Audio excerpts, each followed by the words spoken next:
President Trump says one of the world's largest chip makers is expanding its U.S. manufacturing plans ahead of what could be more tariffs. Erica Brown looks into the economic changes and the latest on what happened after that contentious meeting with Ukraine's president in the Oval Office last Friday.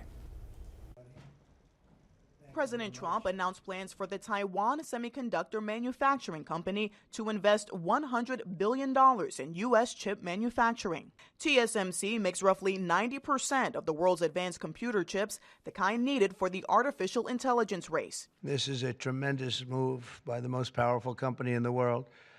It's a matter of economic security. It's also a matter of national security for us. The move comes as Trump pushes companies to build in America or be hit with tariffs. If they did them in Taiwan to send them here, they'll have 25% or 30% or 50% or whatever the number may be someday.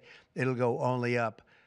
But by doing it here, he has no tariff, so he's way ahead of the game. The president says 25% tariffs on goods coming in from Mexico and Canada are set to take effect Tuesday. No room left for Mexico or for Canada. No, the tariffs, they're all set. The Trump administration is also continuing its standoff with Ukrainian President Volodymyr Zelensky after Friday's contentious Oval Office meeting.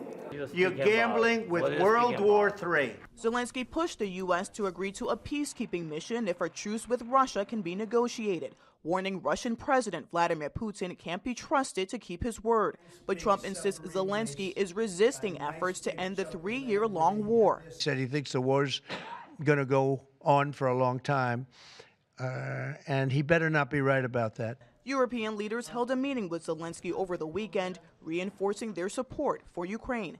Erica Brown, CBS News, Washington. And multiple U.S. officials tell CBS News that Defense Secretary Pete Hegseth has ordered the U.S. Cyber Command to pause all planning against Russia, including offensive digital actions. Got a closer look at some of those tariffs that we just mentioned there. Mexico says it's waiting to see if the Trump administration really follows through with that 25% tariff against goods from that country. On top of Canada's own 25% tariffs, that country is going to have a 10% charge on its energy exports, a lot of oil up there.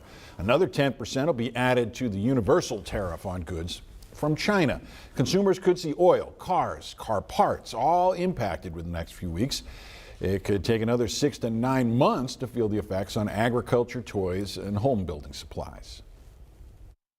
I don't think it's likely that these Chinese companies would eat all of the cost, but you do have to remember China is in a tough spot economically. They need to keep access to these U.S. buyers and consumers in order to get out of that. Where China could hit us, though, is with retaliatory tariffs. Under the first Trump administration, the agriculture industry was devastated by that, so that's a route they could go instead.